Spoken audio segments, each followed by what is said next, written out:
Go Puma.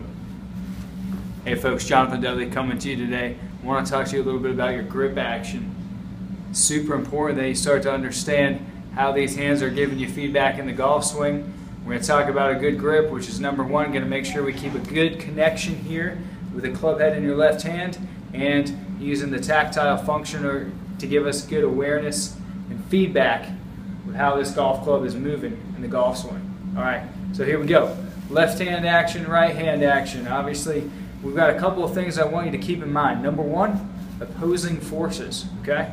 So when we think about a clamp action, a clamp would almost, go ahead and completely cover this this whole thing, right? When it clamps in, it kind of clamps all the way around it. Well, we're going to use our hands as those clamps, and there's a couple of things that I want you to keep in mind. Number one, we're going to have opposing forces going this way. So one working in this direction, one working in the opposite direction. So when I'm pulling with my right hand, the force is going this way, the other hand is going this way. But then we're also going to have action when we're pushing down with this right hand, right, and pulling up with the left hand. All right, so I think that's really important when I'm just thinking of different action in my hands and different forces. I really want you to think about that, because that's the whole thing of what we're going after here. We want to make sure that we get our hands on here as clamps. So how do we do that? So let's start with the left hand first. Left hand action, I want you to think of a car battery. We want to be able to keep the wrist mobile and move it, but we don't want a lot of gap forming here. Think of a car battery, right? So you want to make sure you keep that connection. It's just really important, because the looser this is, the more energy transfer we lose actually coming out of this left hand. So super important that we go ahead and make sure this connection is really good the way it needs to be. We don't want to lose power, right? Come on. So what we're going to do, go ahead, take your right hand, make a little hook here. Hook it directly under the center of the shaft. And then from here, you're just going to go ahead and let it fall into the heel pad or rest into your heel pad. So you should be able to hold it with just your finger in the heel pad.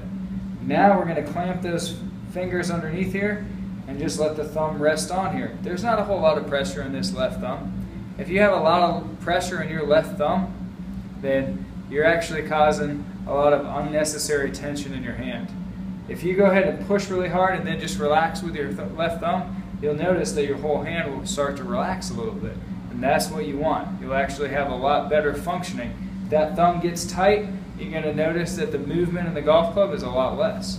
So you can see how rigid this is. Now I go ahead and release the thumb pressure. A lot more fluid swing already. All right, so now right hand action. Go ahead, give me that hang loose sign.